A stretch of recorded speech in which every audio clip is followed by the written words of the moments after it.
હવે ખેમજી બાપા આપણે આ બટાક જે વાવેતર થાય છે ડીસાની આજુબાજુ અને ડીસા નગરી બટાકા નગરી તરીકે ઓળખાય છે, એમાં તમે શું કહો? હું છે ને બટાકો પેલા અમે નાના હતા એટલે નદીમાં પેલો વપરાતો, બરાબર? હા. 60 ને 65 ને વખત નદીમાં જ બટાકો વપરાતો. ખેતરમાં આપણે યાદ નથી, ખેતરમાં ના વપરાતો. હા હા. અને નદીમાં જ, નદી હેડતી બારો માસ. હા. એટલે ત્યાં પેલા હળેલા પૂરા આપણા બાજરીના ને એમ નોખતા હોય નદીના એ રેતમાં, ને પછી બટાકાનું વાવેતર થતું. બટાકો મારો એટલો બધો સ્વાદ વાળો અને મોટો મોટો પાડી બટાકો કહેવામાં આવતો. પછી એના કેડે થોડા થોડા પછી આ માળીને વાવેતર કરવા માંડ્યા, પછી એકબીજાને દેખાતી ગઈ, પછી તો વાવેતર વધ્યું ને વધ્યું. એટલે એના આસપાસનો વિસ્તાર બધો બટાકા પાકે એવો વિસ્તાર છે, એટલે અઢળક બટાકો પાકે. એટલે ડીસાને બટાકા નગરી કહેવામાં આવે, બરાબર? એટલે આ ખેડૂત અત્યારે આ 2024 બટાકો ભાવ એમ કે હારા છે, બટાકો ઓછું નીકળે છે, એટલે ખેડૂત આ બટાકો વેચે તો સારું કે કોલેસ્ટરમાં મેલે સારું? હવે એ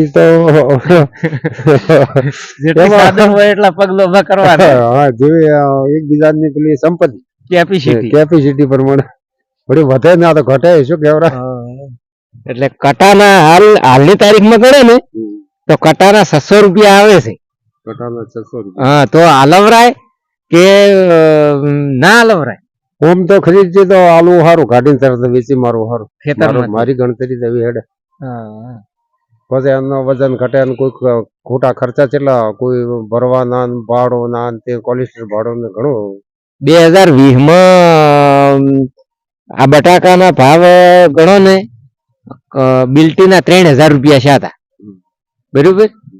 અને અત્યારે આ ઈરીજ પોઝિશન થવાની છે, એટલે ખેડૂતને તો આમ તો ખરી રીતે ખેતરમાં જ આલી દેવરાય. કોને ખેતરમાં આલુ સારું? એટલે તમે ખેડૂતને શું કહો? આ જે ડીસાના આજુબાજુના ખેડૂતો બધા બાપડા અમુક તો દેવાદાર, અમુક. મારી તો ગણતરી એવી છે કે આપી દેવો સારું.